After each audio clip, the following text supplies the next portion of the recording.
Hello, मैं हूं Gauri and welcome back to Upstox, जहां पर मार्केट की रियल कहानी मिलती है।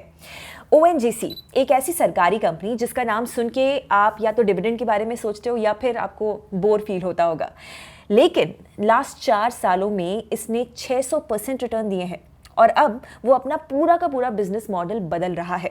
Record oil production, gas pricing advantage और रिन्यूएबल्स में aggressive expansion. Is it the most underrated transformation story in India Inc. right now? फिर हम बात करेंगे डिफेंस सेक्टर की, जहां पर इंडिया सिर्फ अपना आर्मी गियर नहीं बना रहा है बल्कि दूसरे देशों को भी बेच रहा है। HAL, BEL, BDL ये स्टॉक्स रनवे पर हैं। India's military exports are booming और ये रैली सिर्फ एक शुरुआत हो सकती है।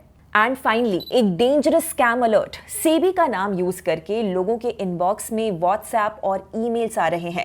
Fake notices, legal threats, fishing links. आपका पैसा कभी भी अटक सकता है। So let's get into it, क्योंकि मार्केट्स के मूव समझने हैं तो पीछे के रीजंस भी समझने होंगे।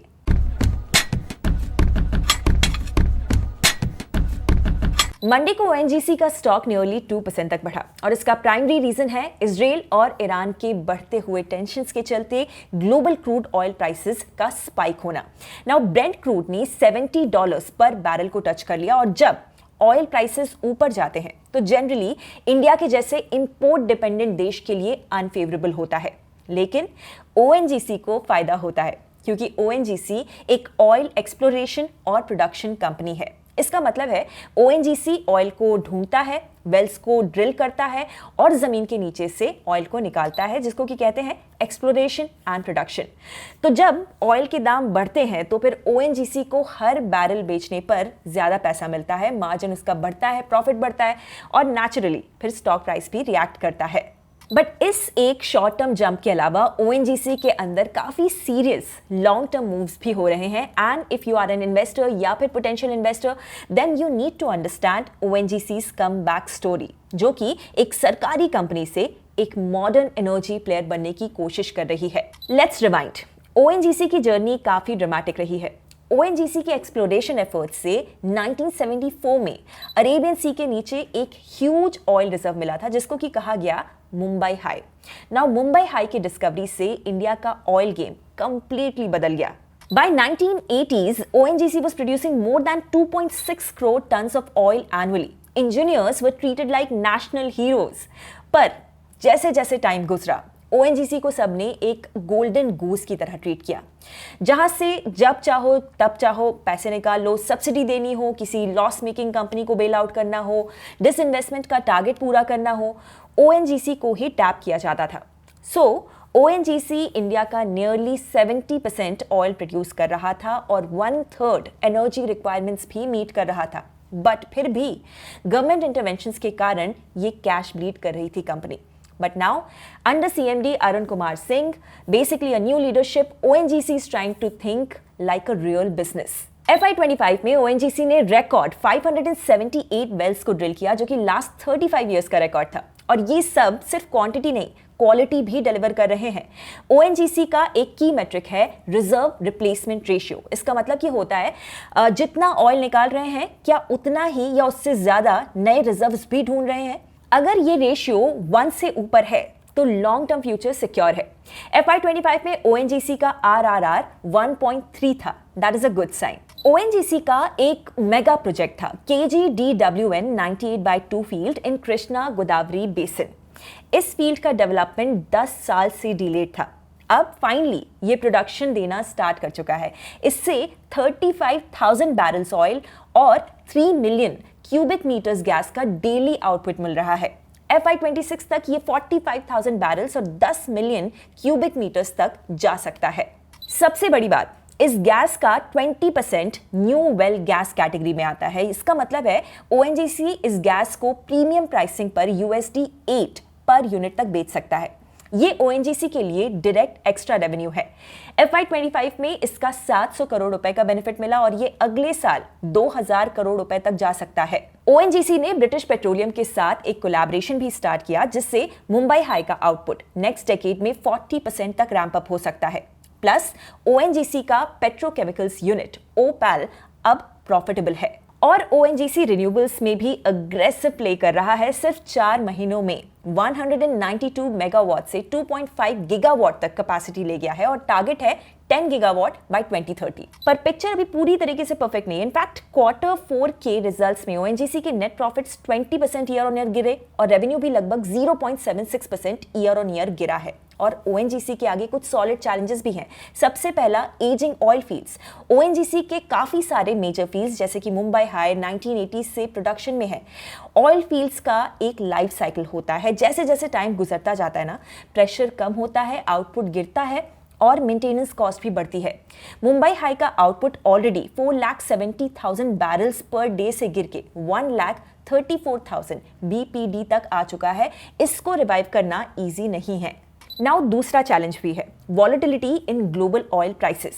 अभी तो ऑयल प्राइसेस काफी हाई चल रहे हैं, आपको जैसा पता है, लेकिन अगर कल क्रूड प्राइसेस कम होते हैं, गिरते हैं, तो ONGC का मार्जिन भी हिट होगा। और क्योंकि ONGC का रेवेन्यू काफी लार्जली ऑयल प्राइसेस पे डिपेंड करता है, ये प्रिडिक्टेबल ग्लोबल फैक्टर्स उनके बिजनेस को इम्पैक्ट करते हैं। तीसरी बात, कैपिटल एलोकेशन और गवर्नमेंट इंटरफेरेंस भी एक इंपॉर्टेंट फैक्टर है। ONGC अभी भी एक PSU है। गवर्नमेंट का कभी भी डिसइन्वेस्टमेंट टारगेट पूरा करने के लिए स्टेक बेचना या किसी और स्ट्रगलिंग PSU को मर्ज कर देना, ये रिस्क हमेशा ही रहता है। स्ट्रेटेजिक विजन कभी कभी पॉलिसी प्रेशर के नीचे दब जाता है। और चौथा, एनर्जी ट्रांजिशन का प्रेशर।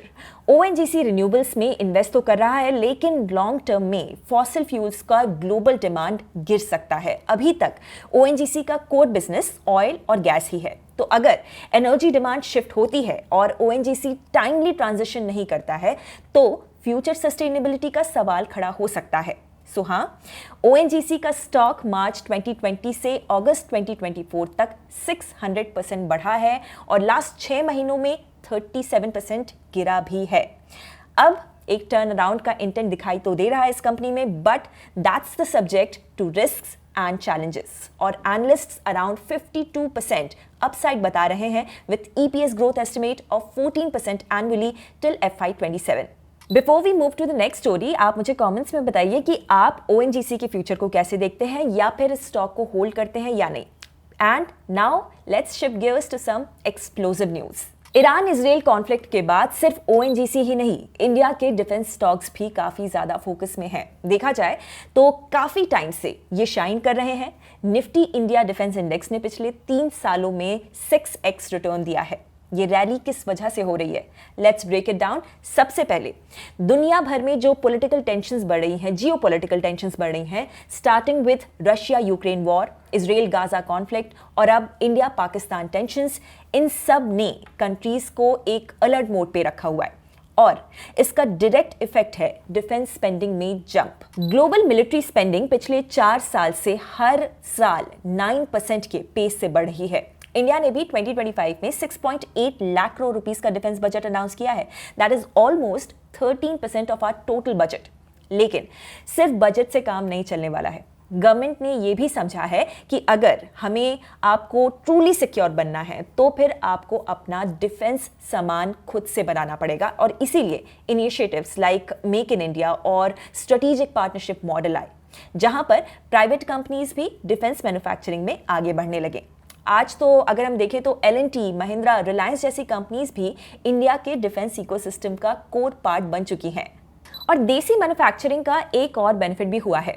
इंडिया के डिफेंस एक्सपोर्ट्स 10 सालों में 34 टाइम्स बढ़ चुके हैं। मतलब कि पहले जो इंपोर्ट करते थे, अब वो अपने लिए तो बनाते ही हैं, पर एक्सपोर्ट भी करते हैं।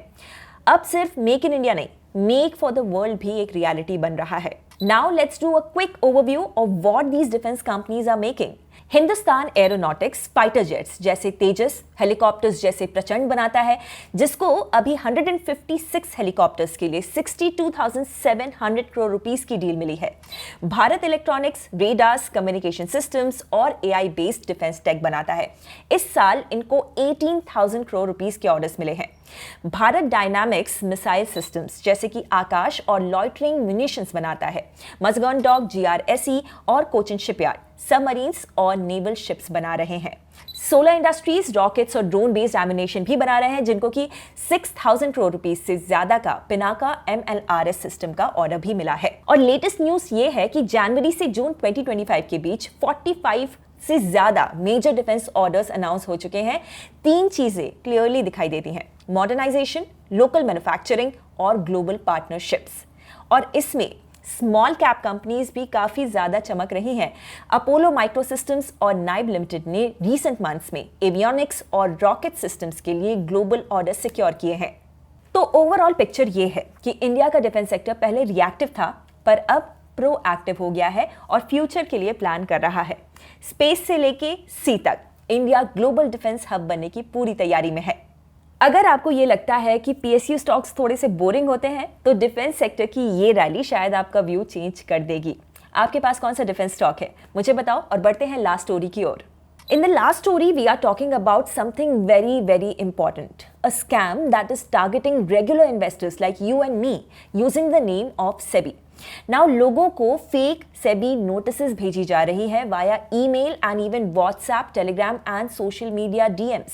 तो क्या हुआ एग्जैक्टली वो समझते हैं।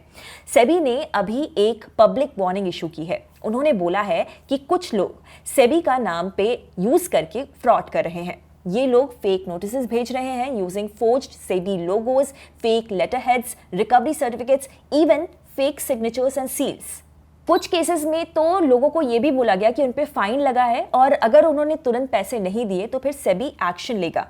एंड ये सब उनके नाम से हो रहा है बिना किसी ऑफिशियल वेरिफिकेशन के। एंड कुछ स्कैमर्स सेबी के किसी थर्ड पार्टी वेंडर अकाउंट्स का भी फेक सर्टिफिकेट दिखा रहे हैं। तो सेबी का मैसेज ये है कि do not believe in any SEBI related message blindly, verify जरूर कीजिए। अगर आपको कोई नोटिस, ईमेल या डीएम आता है जिसमें कि ये बोला गया हो कि आपको पैसे भरना है या कोई एक्शन लिया जाएगा, प्लीज पॉज कीजिए एंड चेक कीजिए। ये कैसे करें?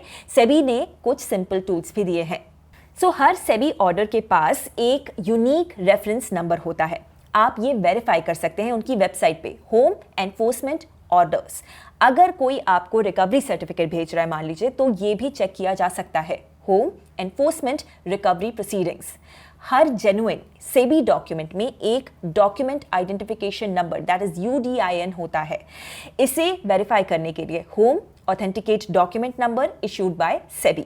नाउ सेबी ऑफिशियल्स के नेम्स, ईमेल आईडीज और इवन उनके फोन नंबर्स भी वेबसाइट पे लिस्टेड होते हैं, होम अबाउट सेबी डायरेक्टरी। और हाँ, सेबी से आने वाला ऑफिशियल ईमेल हमेशा sebi.gov.in डोमेन से आता है।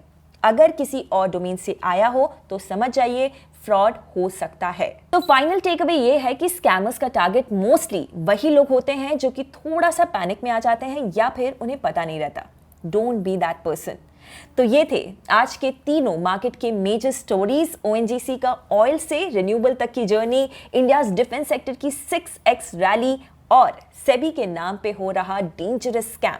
ऐसे और भी कंटेंट के लिए चैनल को सब्सक्राइब कीजिए, वीडियो को लाइक कीजिए एंड कमेंट करके बताइए कि किस स्टोरी ने आपका सबसे ज्यादा इंटरेस्ट लिया और सबसे ज्यादा सरप्राइज किया। Investment in securities market are subject to market risks. Read all the related documents carefully before investing.